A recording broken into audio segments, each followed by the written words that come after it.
like sucking, but I ain't gay. Legit bad podcast. Fuck those honkies. Welcome to Costco. I love you. He really knows how to suck a wiener.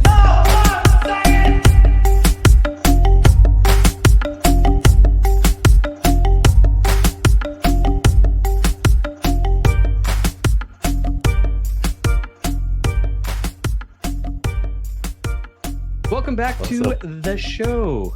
I am the hippie. I have the blonde sitting next to me, and we have the hand eater, Sir Hand Eater the Third, over there on my Zoom screen. And Lene's joining us today. And I was going to do my cheers button, but we could not figure out how to do the cheers button.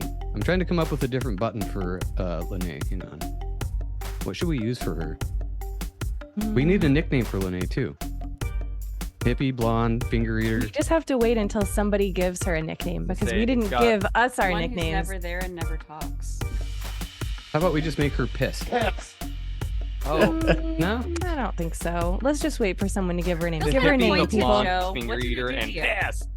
I don't know. I kind of like that. Yeah, somebody come up with a better name than piss, and we'll stick with it. Anyway, announcement. I don't think I always think of announcements or like things to say and then forget as soon as the show starts. So we'll just skip it again like usual. Our guest is second time returning guest, Todd Cave. And last time, I actually looked it up before the show, episode 716. It was talking about old gods, AI, three religions, and the true Messiah. So, Todd, what have you been up to, dude? And what's been rattling your cage lately? Well, I've just been, I spoke at Acapulco in February again, and I did a chat. My talk was on the return of the Son of Man, and I basically went after religion and tore it down. And I had some people come up to me afterwards and say, you know, everything that you said, I've been thinking for many years, but I just wasn't able to, I just was never able to piece it together like you and explain it in the way you did. So a lot of people were very kind with their words with me, and I really appreciate that because I put a lot of work into the actual presentation because you had to really spit it out in half an hour, and I had to like cover all the points, like because like when I do podcasts I can talk freely, but when you have to do a presentation you have to stay on point for time.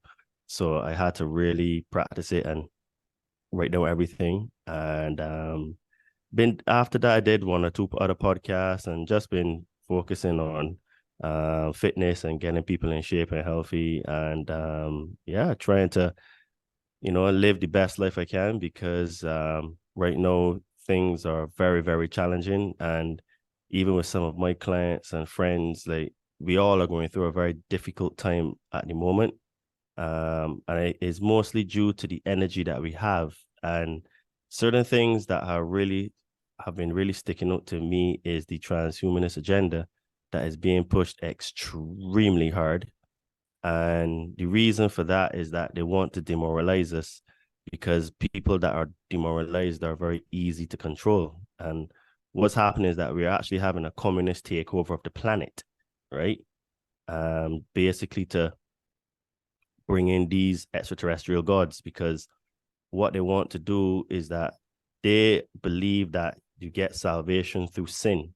So you need to commit all these bad and heinous acts in order for God to come back.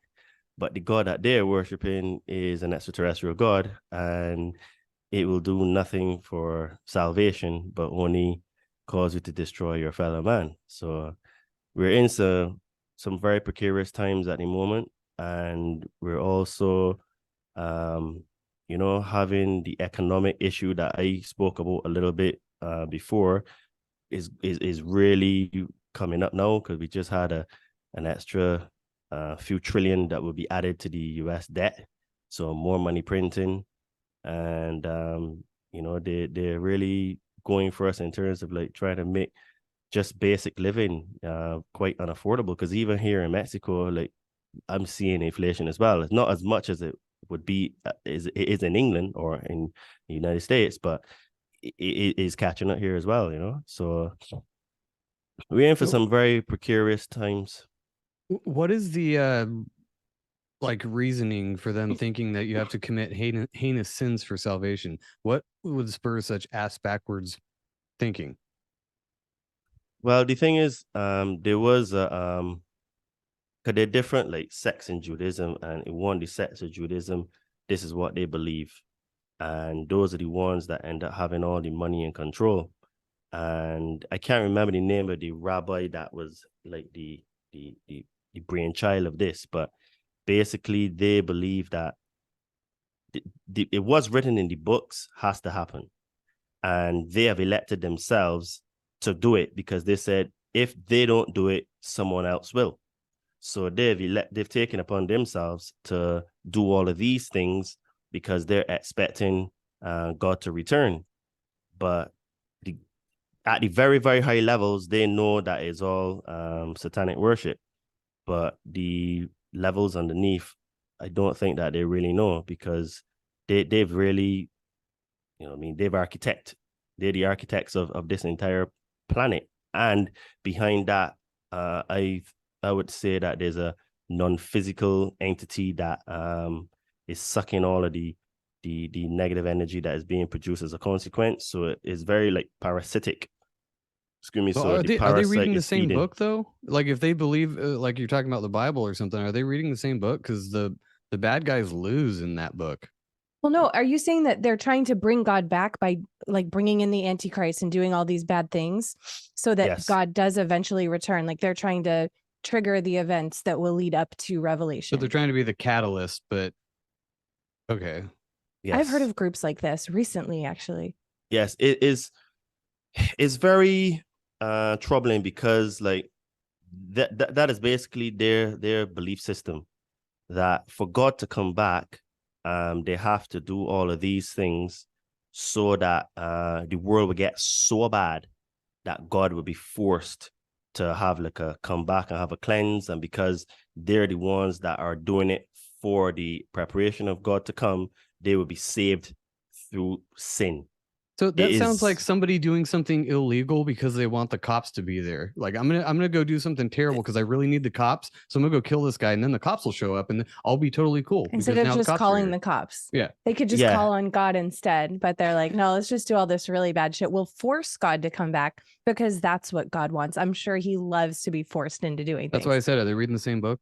Yeah, that's stupid. it's inverted, because what it is that they've taken everything and inverted it. Because when you look into like the Nag Hammadi texts, and when Pista Sophia created Yaldabaoth, Yaldabaoth was retarded because Pista Sophia gave birth to him. This is all spiritual, by the way, to him without the consent of her male counterpart. Because according to the Nag Hammadi text, God is really androgynous, it's both male and female, right? And what happens is that at the beginning there was the vastness, and then the vastness became light. But in order for the light to exist, you still have to have the dark, right? So when people say is which came first, the chicken and the egg, the way I look at it is that both were there at the same time, the chicken and the egg.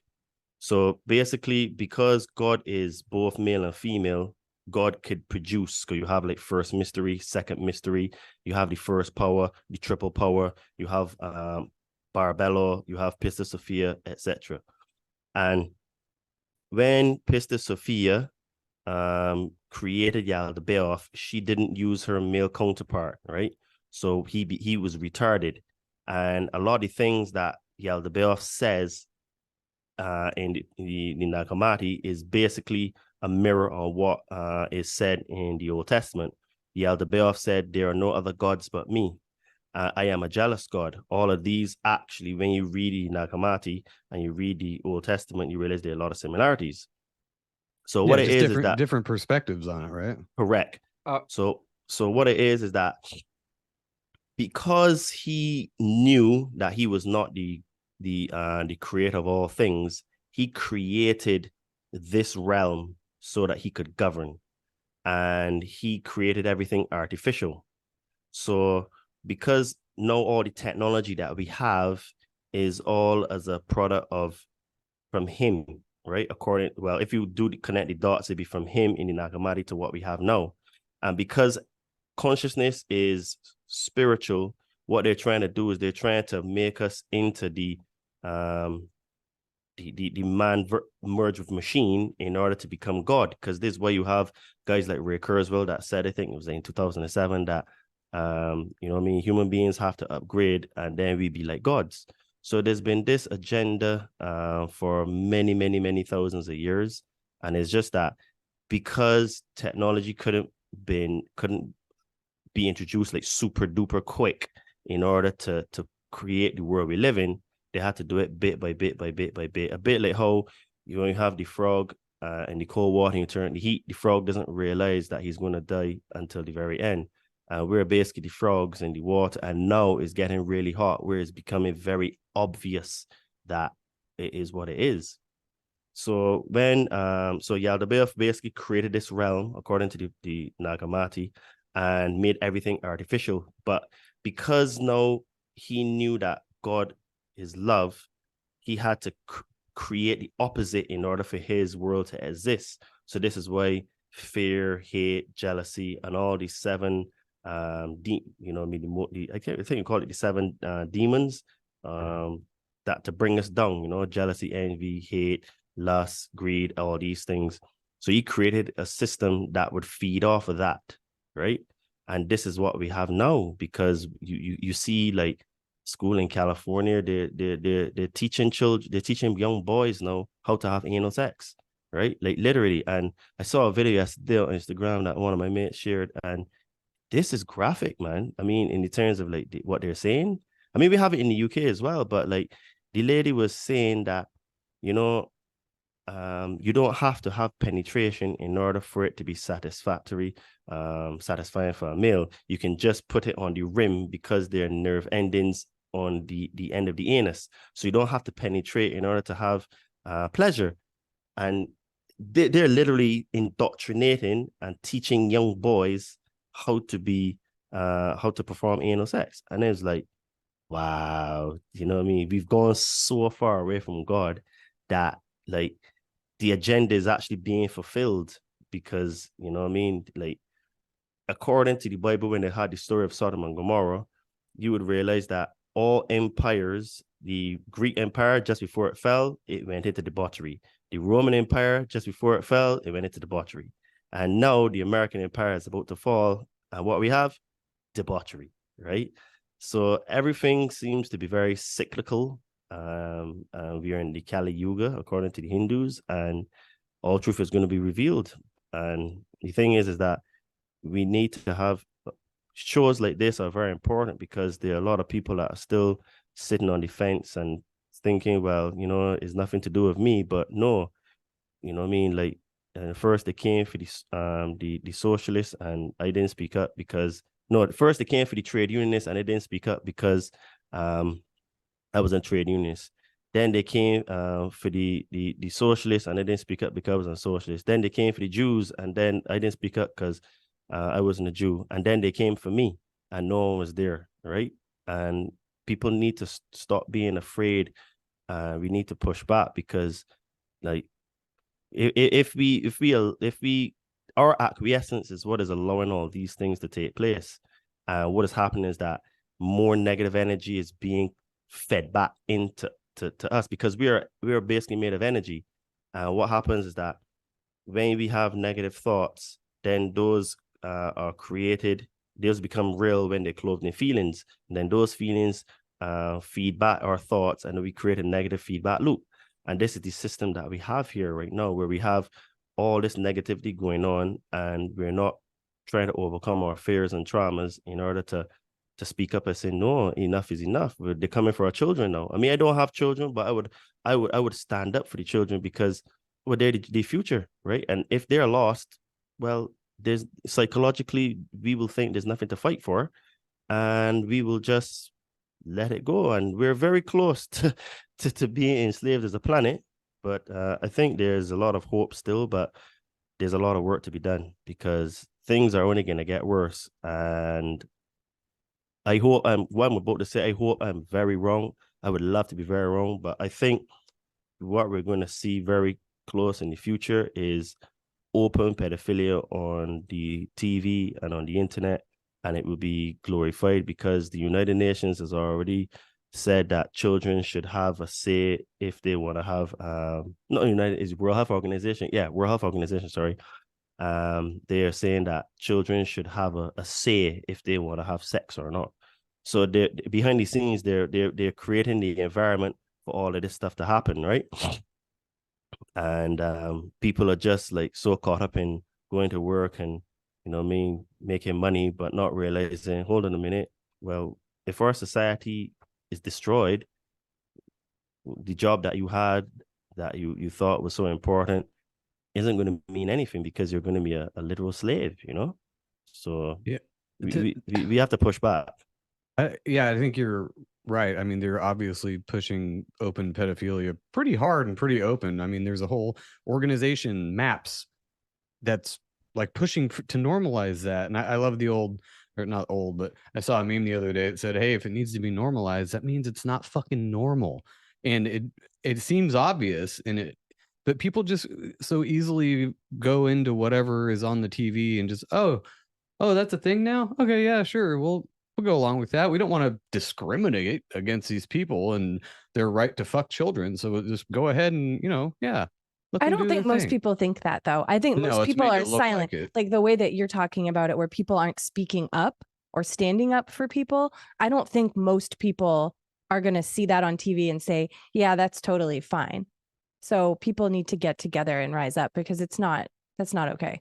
And how do you think that folds into the like transhumanism thing? Because it seems to all be linked together, all these different bizarre agendas that are going on. And how would you explain, I guess this is more of a compound question, but like, how would you explain why transhumanism is not necessarily a good thing to somebody who's super caught up in technology and brain chips and VR and all that stuff? How would you approach that? Because there's a lot of people that are super into it. All right. So basically, the long-term goal is to steal our consciousness, right? And basically, the idea is for us to upload our consciousness into the cloud, and then we become part of the AI. Now, the reason why transhumanism is one of the things that's being done to us is because what they're doing is that they're taking a sacred understanding that, both men and women have masculine and feminine inside of them. Carl Jung describes it as the amanus in the male, so which is the feminine, and the amina in the feminine, which is the masculine. So the two energies balance each other. And like I was saying earlier, that God is really both male and female, but it's not necessarily sex, it's in terms of energy, right? So what it is now is that what they're trying to do is to reverse engineer that concept, but make it inverted. So this is why people are being encouraged to change their sex, their gender, because if you're born biological male and you take female hormones, or you're born as a female and you have a mastectomy and then you're male, what you're doing then is that you become sort of like androgynous in a way, because you're both male and female at the same time. Because it is a bit of mental gymnastics here, but that is the thought process that they're using. So they're taking that as part of the agenda and pushing that, so that if you demoralize your society enough, it means that they will take and accept whatever is to come. Just look at the pandemic that started 3 years ago. We had all these people that were bombarded with loads of fear, and then what they went and did, they went and lethally injected themselves, right? I saw someone send me a screenshot yesterday that Jamie Foxx is blind, and he has he had myocarditis as well and all that kind of stuff. And I was like, damn. So even in the Hollywood, they're not even immune from it, But I digress. So what it is that the agenda for the pandemic was a test to see how much would humans take. So when you have people so morally bankrupt, spiritually bankrupt, economically bankrupt, you know what I mean, emotionally bankrupt. When you come to offer them this chip or this connecting your to the Neuralink, you know what I mean, to put in your brain, because you're so destroyed, you'll take anything, right? Because you just want your life to get better. So the transhumanist, transgender is one of the tools that they're using to bring down the society, because ultimately human beings by default wouldn't, well, I would say the majority wouldn't voluntarily want to give away their consciousness like that. But what is going to be done is going to be sold in a very nice bowl to make people think this is a good idea and this is good to do. So what it is now is that is all that's part. The whole, the people that create the disease is also the ones creating the cure, right? They're Yes. making the problem so that they can be the salvation. Yes, it goes back to the Hegelian dialect, which is problem, reaction, solution. And the Hegelian dialect is what the people that rule this world is like their credo. And you have the thesis and the antithesis. So when you create the problem, then you can profit off of the solution. But in this profiting from the solution as well, you're another step closer to your long-term goal of demoralization of the society, right? And it is all these things together, which is why like you can't necessarily focus on only one thing. You have to look at everything together, because it is a slow walk in order to that. Ultimately, the goal is for us to merge with machines and we upload our consciousness and become the Borg, basically. What does the Hegelian dialectic sound like? Every religion ever, doesn't it? You have Yes. a problem, sin. There's a reaction. You're gonna die and go to hell because of the sin. Oh no problem. We got the solution right here. And I mean that follows every religion, kind of. Absolutely. You know, and that guy, Yuri, I can't remember his last name. He was a Soviet defector that went to the United States, and he said that how to destroy a society is that you have demoralization, destabilization, crisis, and then normalization. And we had the crisis, which was with the pandemic, and now we're having the normalization, because you're having teachers teaching young boys to have anal sex in schools, right? I remember I heard a video. It was a student captured this. It was in the UK, and I can't remember what school it was, but the teacher was basically saying that I don't care if you do not want to hear about LGBT stuff, you will hear it. And this is my classroom, and this is what's not. I'm very forceful with it, right? So it's not just over there, it's over there as well, you know what I mean? So it's everywhere. It's like a virus, you know? Yeah, and that's what makes me think. So maybe the US is like the tip of the spear for this, all this bullshit New World Order stuff, but you're saying it's everywhere. Like you're even seeing inflation in Mexico. And so it doesn't seem like it's a fall of Rome type of thing anymore. It's like the fall of everything.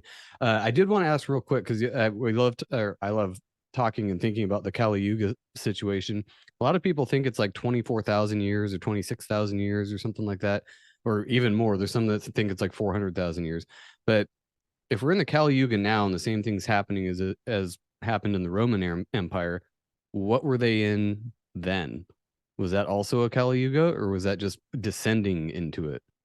Well, this is the thing, right? Because what you found is what I found as well, right? Where there's so many different timelines, and so I saw one where it was like 4,000 years as well. And I was like, but what I would say is that the Kali Yuga is where all the truth is being revealed. Is equivalent to the apocalypse in the Bible, where the veil is being lifted, the veil of perception is being lifted. These people are openly showing us now what they're doing, right?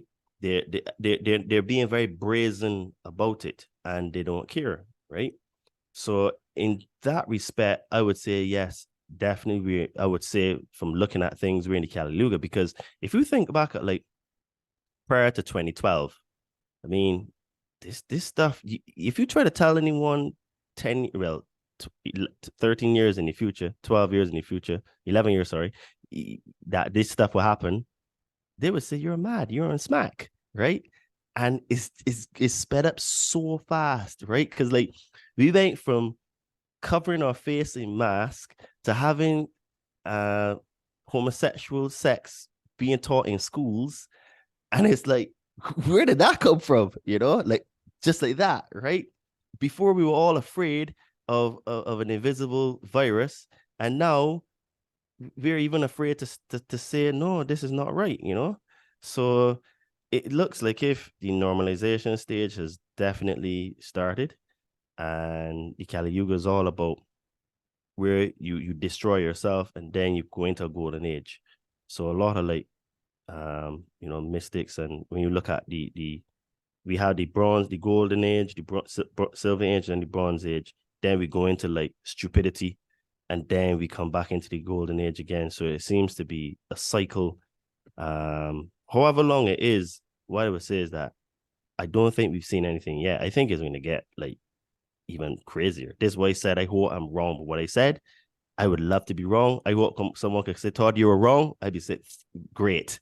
But do I see it? It's looking quite possible, man. You know what I mean? Yeah, but that's where you turn fear porn into something better, because it should get better after that, right? We just don't know if we're going to see it in our lifetime. It could, the way it's speeding up kind of seems like we might see that. I mean, it's getting fucking crazy out there, and but I do see a lot more pushback lately too. A lot more people coming out like you. A lot of people you wouldn't expect to say things like this are coming out, like kind of big name stars, or kind of posting videos and doing. Jim Brewer is a great example of one I would have never thought of, but he's right on that same track, thinking like that. And so it is nice to see things like that. But how nice is it? Like, is it just, I mean, you get the people that say it's all a psyop? So you can think like that if you want. Well, but the problem that I end up seeing is that it's the same voices that you see counteracting it, that people are like, yes, that's exactly right. You know, if somebody's listening to Todd say everything he just said and they're like, yes, I 100% agree. The problem that I see is that it's just as equal to the force that we're fighting, which just normalizes it for everybody. It's kind of like, as you watch the progressive levels go, what used to be a smaller issue, you had an equal counterpart, and it was normal. Oh, we got the, conservatives fighting with the Democrats, whatever, on tax. Then it was, we have abortion versus anti-abortion. But now that entire idea is normal. That argument is normal. So now we're getting into stuff, like he said 11 years ago, that we would have never thought that we were arguing about. But now that argument is normal. It's like, even the dissent between everybody about what is wrong and what is right, it's gaining levels as being normal. The idea of pedophilia being a sexual orientation and it's okay, that argument will then just become another argument that is normal. It's not going to be this, I don't see it being this big push. Once it's just kind of been there for a long time, people will be like, oh, what's your opinion on pedophilia? It's like, oh, well, I'm against it. But I know my friend John, he's all for it. Yeah, he got a big old van out in front of his yard. And it's just going to be point like, where they're like, to each their own, just like everything else. That's his thing. That's what I'm saying, is I see these issues obviously as being horribly serious, but I see as the levels get this chasm that gets wider, all of those issues that are serious are just going to stay. And it's going to be a normal argument, like whether or not you think one president should get in or not. Well, yeah, and they're still folding in the race war aspect. If you're black, you're supposed to hate white people. If you're white, obviously you're racist. I mean, they keep that one going, and that's still going, and that's very normalized now. I mean, there's a lot of people that think if you're white, you're automatically racist, and you're going to go kill a bunch of ethnic minorities or something. Like, it's bizarre. I mean, not in my everyday life. I don't really see that talking to people, but the way that it's portrayed, at least, they make you think that that's how it is. Have you seen that a lot down in Mexico, the race war thing? Dude, I'll be honest with you, right? I literally spoke to a couple of people yesterday, and I asked them about how would Mexicans react if their children are being taught about anal sex in school. He says it would never happen. They'd be hitting them with a flip-flop. I know Mexican moms. That's exactly what they do. They bring out their flip-flops, smack them across the head, and then that's over. Because you don't fuck with a Mexican mom. Both of them said it would never happen. And he said that, I mean, we have like a lot of gay people here, and you know, I mean, they do have like the gay pride and stuff like that. But what I would say is that you don't see the indoctrination like you over there, like you have here. I mean, maybe you could say that we're a few years behind, but like here, honestly, you're doing the most. Look, Mexico is the same in the sense of that. Okay, the cartels run the country, and as long as you don't interfere with the cartels are not going to interfere with you. That's it. You don't go into certain dodgy areas, and you're fine for the most part. You know, you just use common sense. You don't dress in any bling and all that kind of stuff. You don't have any problems. So in that respect, Mexico's not changed in the 3.5 years that I've been here, right? And I actually sometimes have to say, but Todd, boy, you're really lucky because you don't have all of this rubbish that you know what I mean, you see in the States and you see in England going on, and it's like the quality of life is so much better because it's still family orientated in a way, you know. So I was gonna throw that in there when you were talking about it hasn't changed, where what we always would consider as like, oh my gosh, that's terrible, second world or even third world. Some of the things that go on that in the States we would be like, we would never let that happen, is now I'm looking at those countries that haven't really changed through this entire thing. And I'm like, they got it right. For instance, if you go to the Amazon and there's an Aboriginal tribe who hasn't known that the rest of the world has existed this whole fucking time, I guarantee you whatever they were teaching 200 years ago, they're probably still teaching, and they don't give a shit about any of this. I'm like... Yeah, and they call them behind the times, or, you know... that's what I was going for, yeah. Primitive or something. I'm like, I'm pretty sure they have a better quality of life than anybody in New York City. The whole point of teaching sex education, though, when I was in school, granted, it was back in the 90s, but sex education was to teach reproduction. It was to teach you about your body. It wasn't to teach you safety and about how to have sex or how to feel really good or like, here's what an orgasm is. It was nothing like that. It was like, these are the body parts. This is what sex does. It's reproductive. It was very clinical. And they made it gross. Yeah, but then they know what we're going to do with it because we're humans and we were like teenagers basically, or almost, but they weren't telling us or encouraging us to go do it. So the fact that they're teaching anal sex, which has no reproductive value, makes no sense at all. How dare you? Men can get pregnant. Everybody knows that. We were talking about this a little bit ago. I don't remember what day it was. There was a video clip of a kid that got up and read in front of his school board this book that he had gotten off the library shelf that was very explicit about these sexual encounters in the characters of the book. And the first thing I thought of is I go, and we were talking with Bailey. He came into town a little bit ago. And we're like, here's the thing. If I have no problem with at younger ages than what my parents would have been okay with having like a sex educational talk, but that's exactly what it is. It is educational and it's based on biology. If we're talking about sex, we're talking about, like Jen mentioned, reproductive means. But as soon as they start branching off, for instance, if you want to have the talk as a teenager that, hey, you know, if you're a guy and you like a guy, or you're a girl and you like a girl, it's like the sex talk that we had for reproductive stuff that doesn't apply to you anymore. Well, then what is sex to those groups? It's pleasure. You can have that conversation way later in life. But for 5-year-olds, there is 0 point in talking about sex unless it is about educational reproduction, and I still disagree with it at that level. Now, well, if 5-year-olds, sorry, Oh, no, I'm just clarifying because I have heard, I'm in some school, homeschool, whatever kind of groups online. And so they talk about these things frequently, pulling their kids in and out of public school systems and all of that. And so, of course, one of the debates is, they are teaching these things in school, definitely. And then the other side are the parents rebutting, saying, no, they're not actually teaching those things. They are making those materials to educate yourself available. And so they are more readily at hand, all of this kind of stuff. So is what, Todd, you're talking about specifically, is that an instance where they are, in fact, in classroom setting, teaching this to the children? Or is it more of one of those hearsay, as we know is so damn common nowadays? It is actual teaching them. Like, this was a school in California. Because I only saw the video yesterday. I was blown away. Now, I sent it to my mom. My mom was a teacher for 40 years.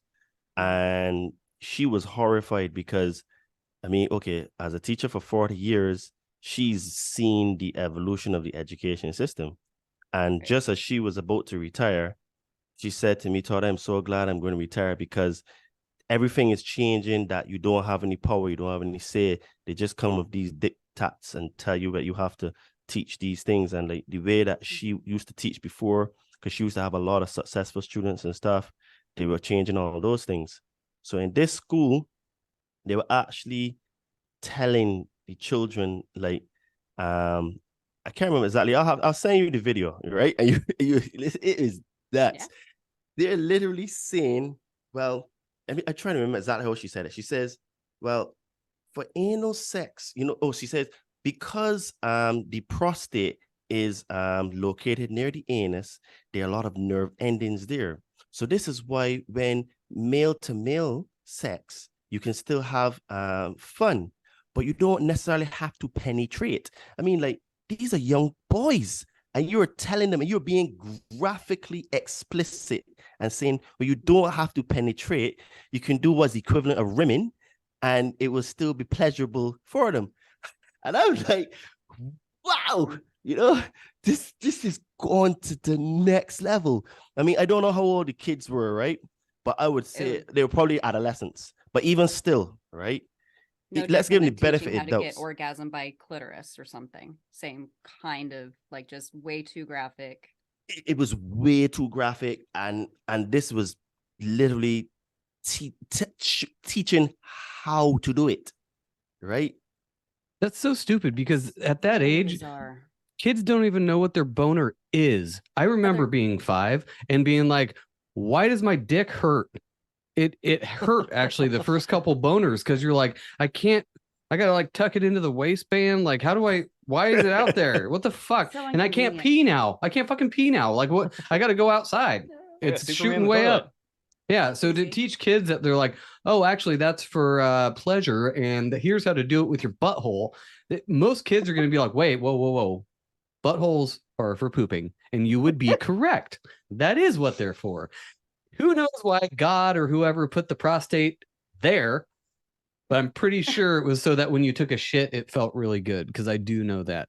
Maybe that's why it's in there. Oh, God. Sorry, Todd. So one more question, just because, like, my sister's a teacher for a few decades now, and she's in higher grades now anyway, so she hasn't had to mess with any of this, haven't heard anything.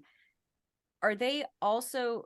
I'm just trying to get, is it very specific to gay sex, or is it all sexual encounters, period? Now they're trying to teach, whether it's heterosexual, gay, lesbian, whatever, or is it like very pointed and that only being taught? Because like Jen said, it was puberty, your period, getting a hard on, that was it. And it was very awkward. So like, are they hitting all the markers, or is it just that one? Well, the heterosexual part, that's old school.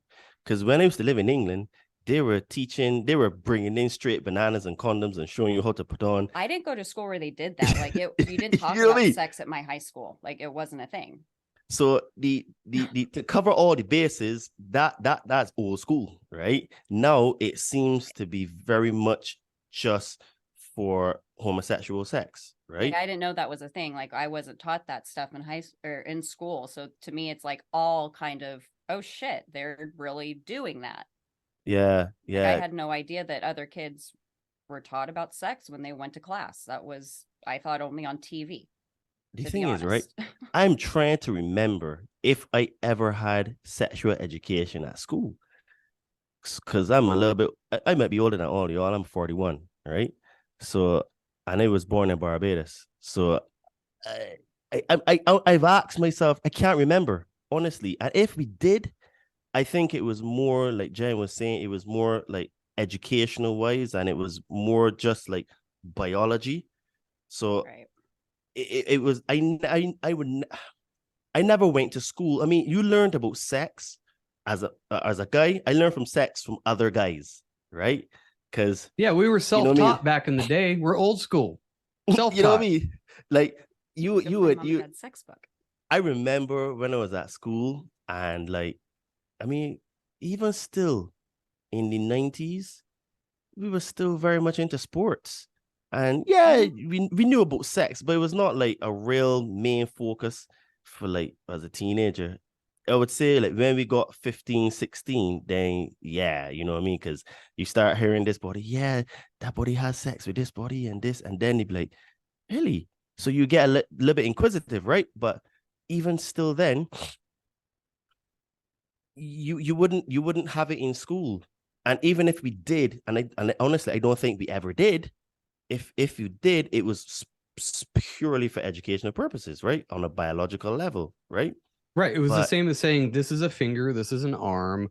Your eyeballs do this, your nose does this. It was very dry. Yeah, it wasn't biology. like you know how to get the most out of your butthole. It was also something our parents had to give permission for us to take.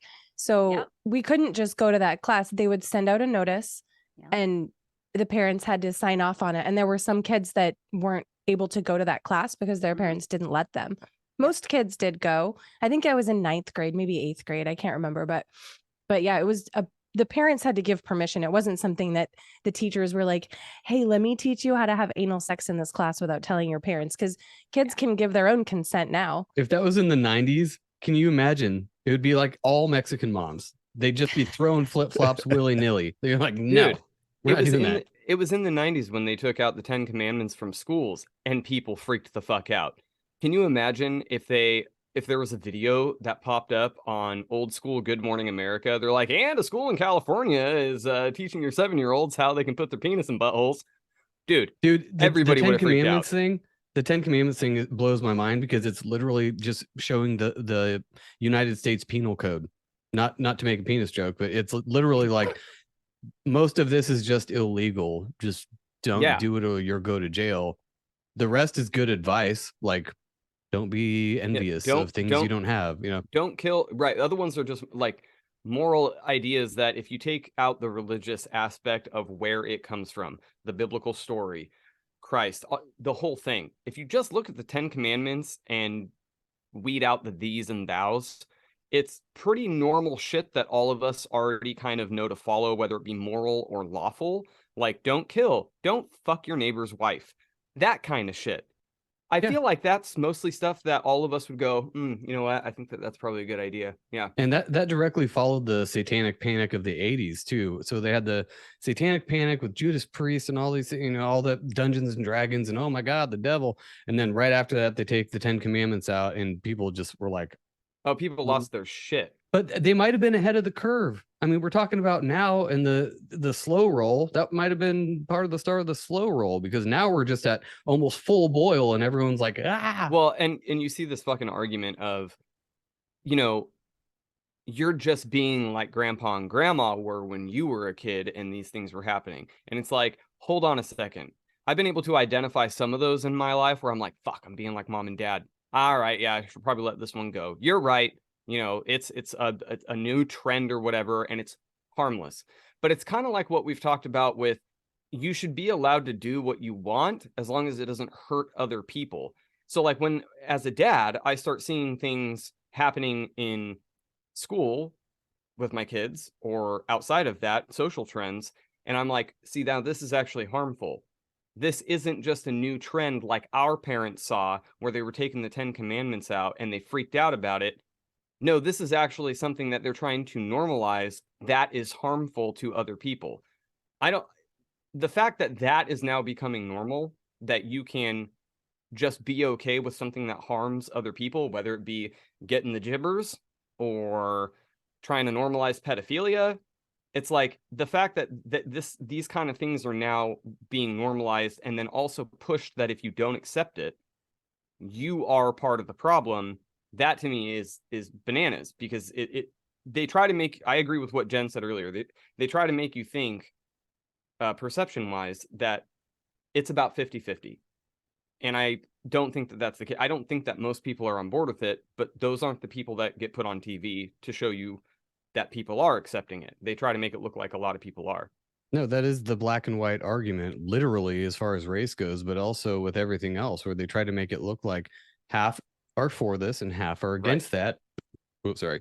And they are at odds with each other all the time in the streets, just shooting each other and just, oh, you hate gay people, blam, then fuck you, you know. And they make it seem like that, but it's not like that at all. To kind of pivot with that, what do you think as far as harming other people? What do you think about the whole kind of move that, I don't know which wave it is, but whatever wave of feminism where now dudes are females and they have to be okay with that? I've said it before, I've never been in more agreement with the trans exclusionary radical feminists, where they're like, wait a minute, no, these aren't fucking females. We've been fighting for decades for female rights, and now a dude comes in here and says, bam, and we're supposed to just say that that's fine, and now he's a female, we gotta accept it. So there's a lot of like pushback on that, even from what we would usually call the opposite side, but everyone's kind of moving in the same direction. But as far as the trans thing, and not to beat a dead horse, but that kind of thing, what do you think about the denigration of the female? Because that first they came for the men, or they're still kind of doing that with straight white men, but now they're coming for just females in general and saying dudes can be women, you got to fucking like it, enjoy, even if you fought for being a female. We were getting too big. Goddamn Me Too movements. The thing is, they're coming for everyone, right? Because when you go back in history, they were always like moments of culling. So in the Sumerian tablets, like when the humans would get to too much of a big of a population, and Leo would just send, go and starve them out, go and make droughts. So what they would do is that they would spray stuff in the air, which is what would be akin to chemtrails, right? So what it is that when humans get to such a big number that they think that they're unmanageable, they have to cull them. So what it is now is that in reality is not necessarily, well, it's true that they've come for men for a long time, and now they're coming for females, but they're coming for everybody, because they only want a small amount of people who are full slaves that have their consciousness uploaded to the cloud, so they can read your thoughts, and they can put thoughts into your mind as well. And it is very sad, because what's happening is that we are fighting amongst ourselves and not realizing that there's a bigger enemy that we should be fighting against, right? And what it is that, again, it's problem, reaction, solution. And what they're doing is that they're causing, because we are the house of God, all of us. And as Christ said, a house divided amongst itself shall surely fall. So what they're doing is that, because even it says in Revelations, in the end times, there'll be father against son, there'll be mother against daughter, there'll be brother against sister, mother against husband against wife, etc. And what's happening now is that we're coming at each other with all these daggers to try to stab each other, but not realizing that we're being manipulated, indoctrinated, and controlled to do that, right? Because all of us, whether you are a heterosexual, a homosexual, a transgender, a feminist, a socialist, a communist, we're all suffering from the same things now. Inflation is rampant. You know what I mean? We have people that are losing their jobs. We have people that are being homeless. It doesn't matter if you're black, white, Indian, Chinese. It's happening to everybody, right? And the problem that we have is that we're not seeing that our brothers and sisters are just a reflection of us, right? Because consciousness, we're all from one consciousness. This way, sometimes you may just all of a sudden feel sad or upset for no reason at all. And that's because someone else in the world is feeling that, and you've picked it up because you're an energy being. And all of these things are energy. And what these controllers or overlords are doing is that they're systematically manipulating us by using their puppets called the media to inject loads of negative energy in our consciousness and fear. And what you said is true. It is actually a minority that they're trying to make look like is the majority, right? But the thing is that people are so scared of cancellation, whether it's cancellation on social media or cancellation on their job. And it's going to come to a point where you're going to either have to stand up for something or you just accept everything.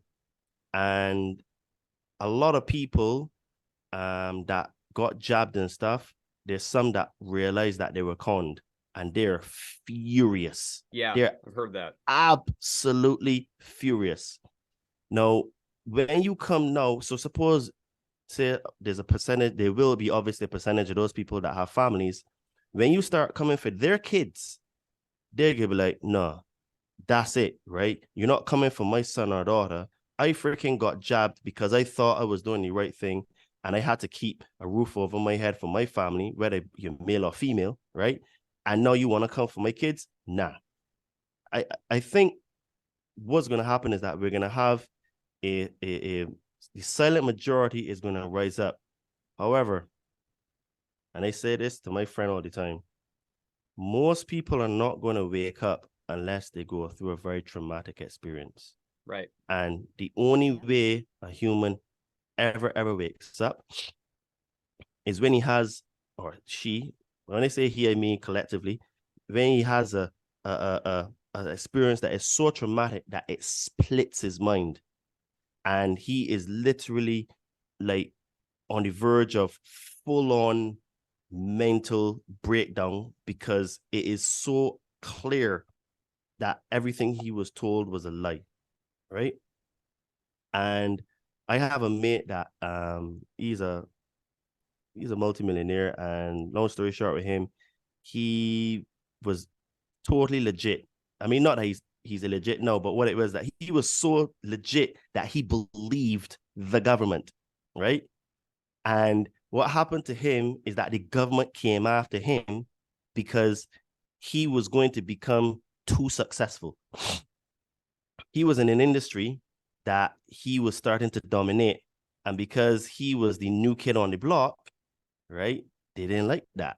So the government came for him. And when the government started investigating him, he gave them all the information to prove his innocence.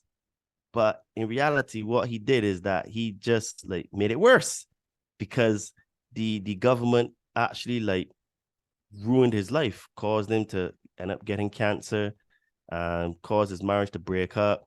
They seized all of his money. You know what I mean? And it was a very traumatic experience for him. And then it's only then that he woke up after everything was destroyed that, hold on a minute, the government is actually not my friend.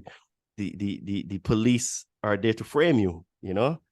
And a situation like that, when they say everyone, all the people have not woken up yet, they're going to have to go through a situation where it gets so bad that they can't deny it because it's just there, you know? Everything is taken from you and I was doing the right thing, right?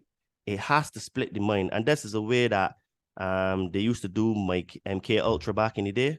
They used to subject them to such trauma that it would split the personality, and then they were able to control them. And this is why, like, they were really good. They would be good assassins, you know, because they would just have no empathy because that part was they've killed that side of them.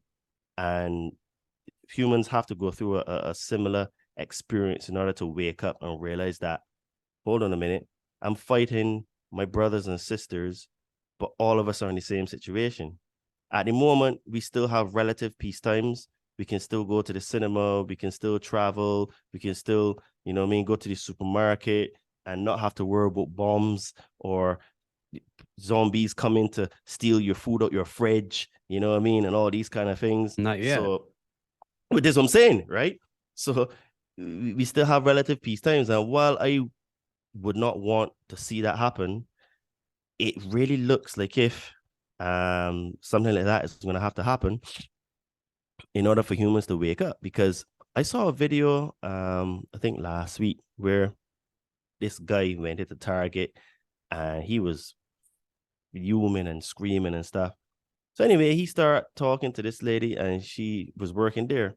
And he said to her, but what do you think God would think of this? She's like, I love Satan.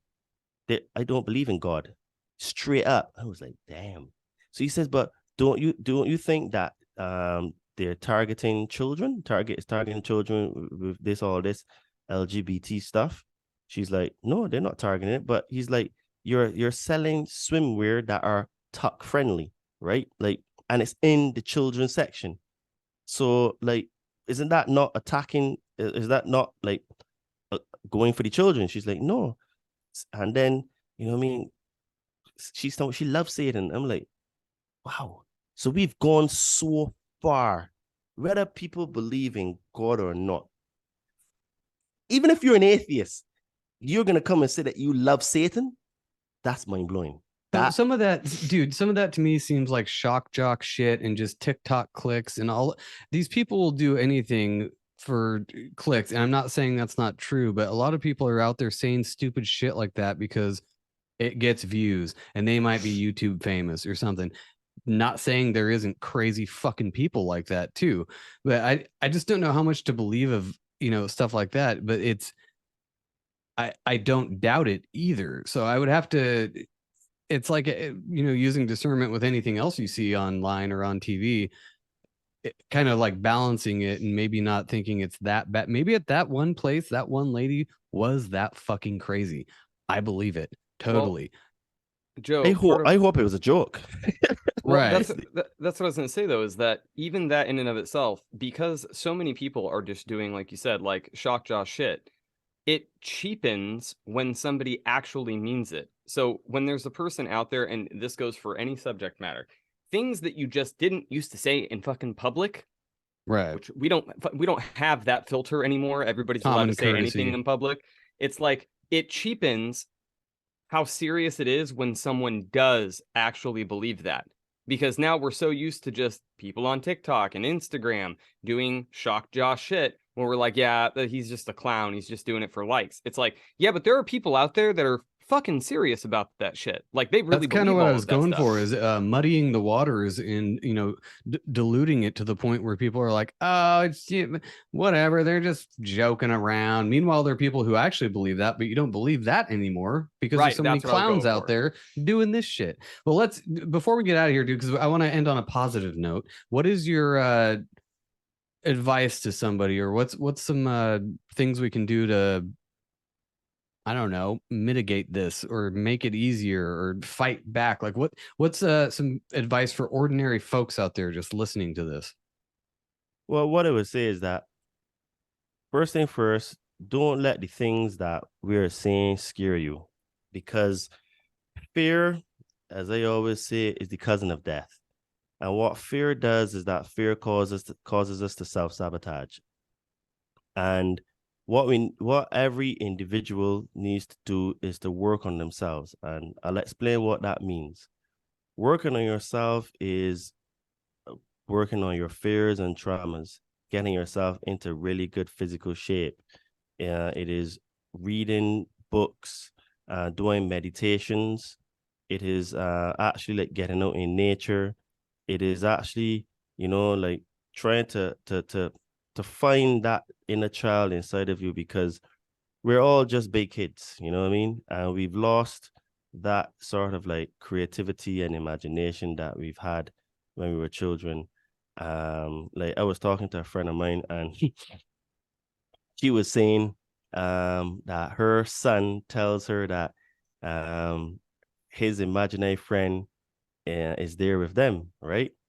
And in reality, children are actually able to see. Even my sister, when we were young, had an imaginary friend. And what it is, we've lost that connection to source.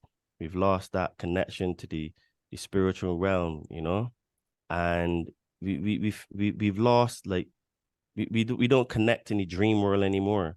because in reality, when we're dreaming is when we're actually awake, and when we're awake is when we're actually sleeping, because the spiritual world is much realer than people actually realize. And what I would say is that, you know, you need to eat good food as well, because food is energy, and we are energy beings. And the food that they're giving us is absolute crap, full of high fructose corn syrup, full of salt, full of sugar, and all of these are having a lot of other additives and chemicals to make you crave those things, which is why people are getting fat. It's a multi-pronged approach, because we are both mind, body, and spirit. Well, not both. We're mind, body, and spirit, and we need to work on all three. And people may think that meditation is all woo-woo, but meditation is like exercise for the body, and it gives you a lot of mental clarity. It makes you calmer, and it would give you the ability to access your subconscious mind, because all of these, everything that's happening in the world collectively is a product of our subconscious. Our subconscious thoughts acting out in the reality, and we're all creating this. So while we can't change the world, we can change ourselves. And in changing ourselves, we end up changing the world. Because, you know, this is all of this is an individual internal battle that we have to work on. And our external is a direct reflection of what our internal looks like.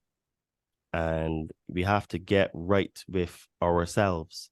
And I was reading, I wrote a post of last week, and it was fitting because I did an ayahuasca ceremony last week, Friday, and the 4 Agreements book is what I wrote about before.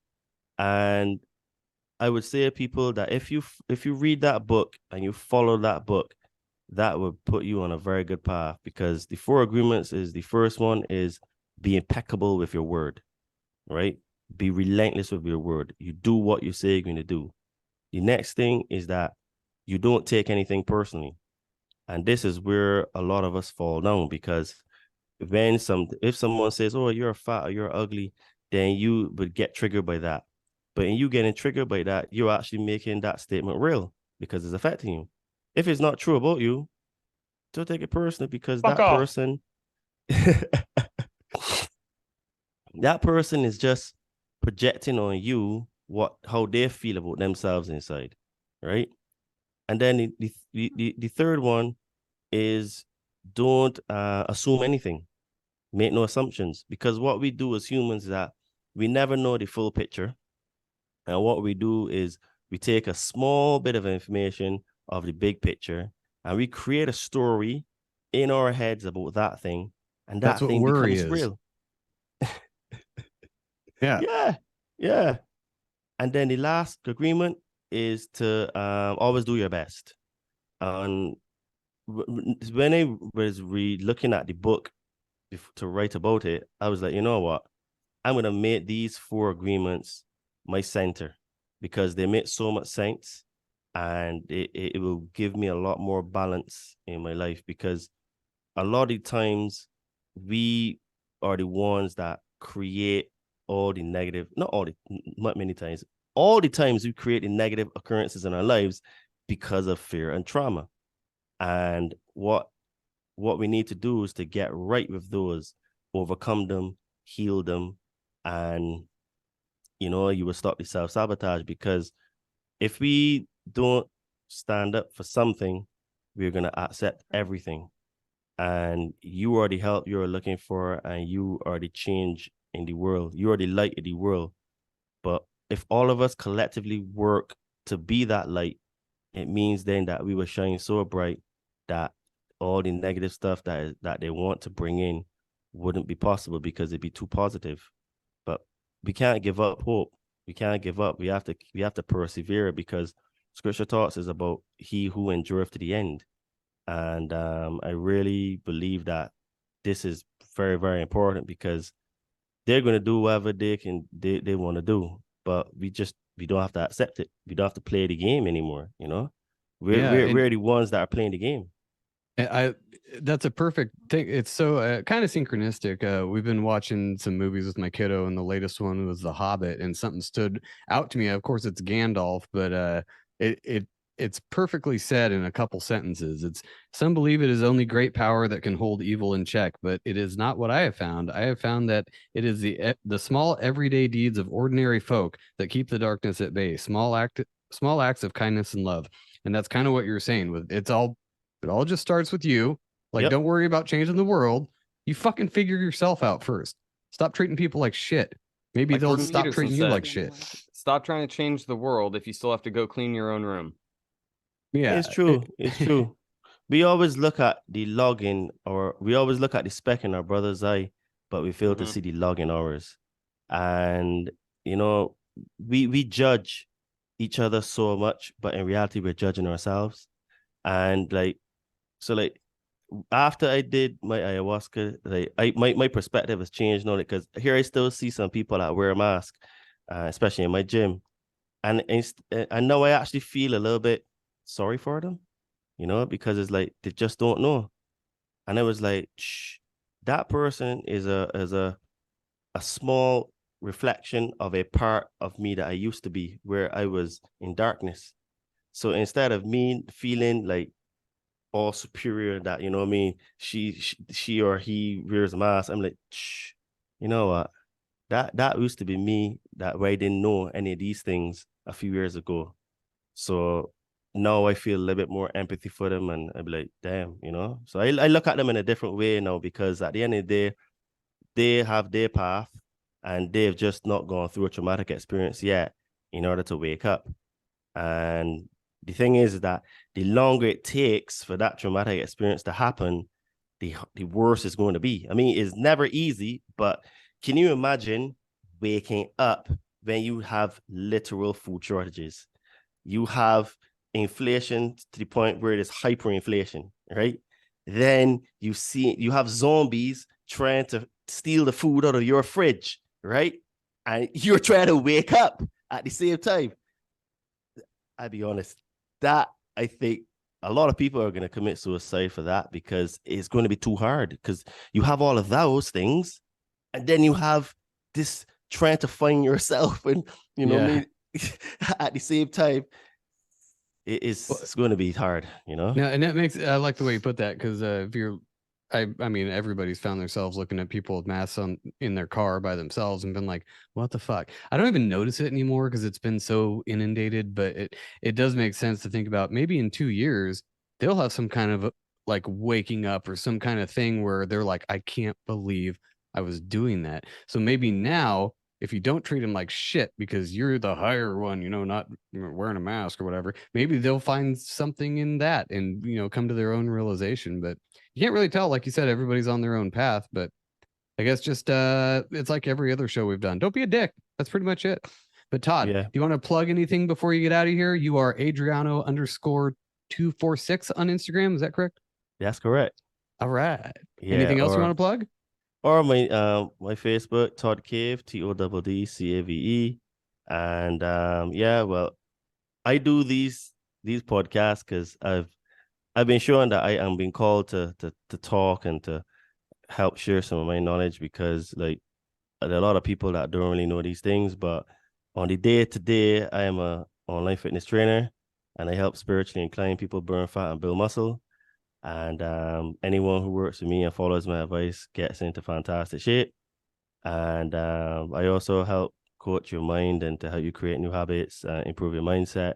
And we have loads of fun doing it. So if anything that I said tonight resonated with you have any questions, or you're ready to get into the best shape of your life, just hit me up on Instagram at Adriano_246, or my name, Todd Cave, on Facebook, and let's see if I can help you. Hell yeah. And I can vouch for that. I am friends with you on all the socials, and you could wash a pair of fucking jeans on those abs, dude. Oh my God. Every time I see him, I'm like, fuck this guy. No, I'm just kidding. All right, guys. Thanks for listening. Todd, thank you so much for coming back on, and we will have you on again soon. Hopefully with Matt LaCroix next time, if we can get a hold of his ass. But Thanks for listening. We will talk to you guys next time.